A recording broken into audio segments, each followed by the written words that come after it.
लोकसभा चुनाव के चलते भारतीय जनता पार्टी किसी भी तरह से हरिद्वार लोकसभा प्रत्याशी त्रिवेंद्र सिंह रावत को जिताने के प्रयास में लगी हुई है।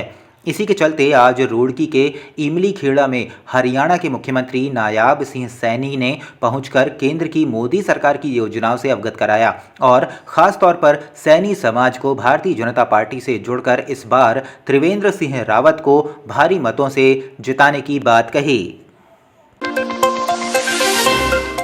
राष्ट्रीय स्वयंसेवक संघ के सर संचालक डॉक्टर केशव राव बलिराम हेडगेवार के जन्म दिवस के अवसर पर मसूरी में राष्ट्रीय स्वयंसेवक संघ द्वारा अनुपम चौक से गांधी चौक तक पद संचलन किया गया। इस मौके पर बड़ी संख्या में राष्ट्रीय स्वयंसेवक संघ के कार्यकर्ताओं के साथ ही सरस्वती शिशु मंदिर के छात्र भी शामिल हुए। इस दौरान छात्रों द्वारा बैंड वादन भी किया गया।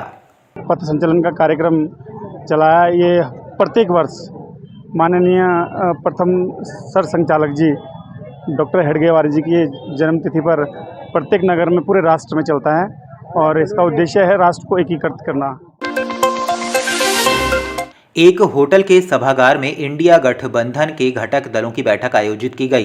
बैठक में निर्णय दिया गया कि उत्तराखंड की 5 लोकसभा सीटों पर इंडिया गठबंधन से कांग्रेस प्रत्याशियों को विजय बनाने के लिए हर संभव प्रयास किए जाएंगे और सभी घटक दल इसमें अपनी भागीदारी निभाएंगे। वहीं टिहरी लोकसभा सीट से कांग्रेस प्रत्याशी जोत सिंह गुनसौला के समर्थन में मतदान करने की अपील की जाएगी। उत्तराखंड का इतिहास है। तमाम संघर्षों में इस प्रदेश की महिलाएं अग्रिम मोर्चे पर रही हैं, चाहे वो चिपको आंदोलन हो या स्टेट राज्य बनाने का आंदोलन हो। आपके इसी मसूरी से बेलमती चौहान और हंसा धनाई ने इस राज्य आंदोलन में शहादत दी। अंकिता भंडारी के सवाल पर वो नहीं बोले। सशक्तिकरण की तो बात कर छोड़ दीजिए, तमाम गांव खाली हो रहे हैं।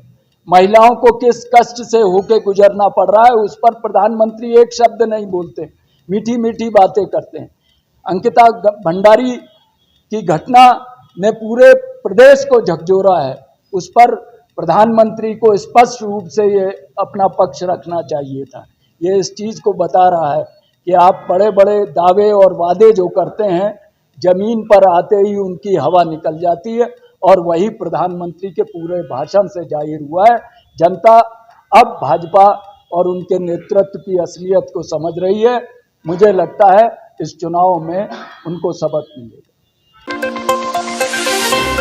प्रियंका गांधी के उत्तराखंड दौरे को लेकर यशपाल आर्य ने जानकारी देते हुए बताया, प्रियंका गांधी कल उत्तराखंड में 2 जनसभाओं को संबोधित करेंगी। प्रियंका गांधी के आने से प्रदेश की जनता और कांग्रेस कार्यकर्ताओं में नई ऊर्जा और कार्यकर्ताओं का मनोबल बढ़ेगा। उन्होंने कहा, प्रियंका गांधी और उनके परिवार का उत्तराखंड से पुराना नाता रहा है। प्रियंका गांधी कांग्रेस की स्टार के रूप में उत्तराखंड में पहली बार जनसभा को संबोधित करेंगी। देखिए, कल रामनगर और रुड़की में हमारी राष्ट्रीय नेता श्रीमती प्रियंका गांधी जी का जो 2 रैलियों में भाग ले रही हैं, निश्चित रूप से एक संदेश पूरे प्रदेश में कांग्रेस के जो हमारे कैंडिडेट्स हैं, जो हमारे उम्मीदवार हैं, उनके पक्ष में मतदान करने के लिए प्रियंका गांधी प्रेरित करेंगे।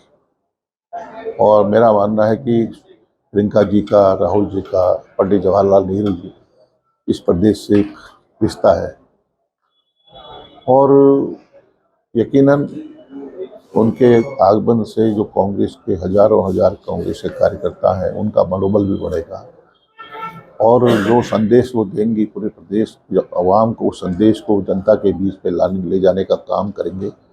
और पूरी ताकत के साथ हम इस चुनाव को अपने हाथ में लिया है। हजारों हजार कांग्रेस के कार्यकर्ताओं ने मुझे विश्वास है कि उनके प्रियंका जी के आने से उस उत्साह, उस ऊर्जा में और ज़्यादा बढ़ोतरी होगी और कांग्रेस के कार्यकर्ताओं में मनोबल भी बढ़ेगा।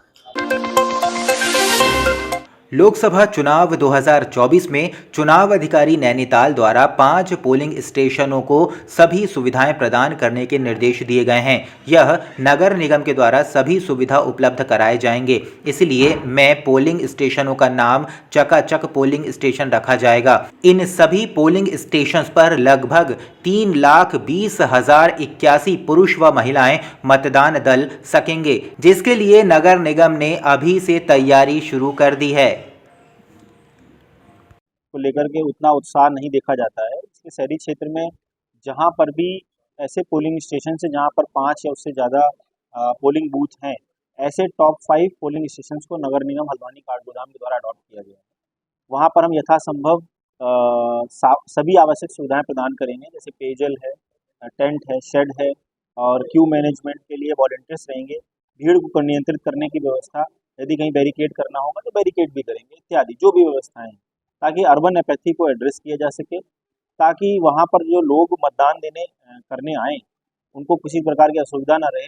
और ये सभी 5 पोलिंग स्टेशन मिला के लगभग 32,000 वोटर्स होते हैं। क्योंकि यहाँ भीड़ ज़्यादा रहेगी, इसलिए भी जो है हमारी ये प्रयास है नगर निगम।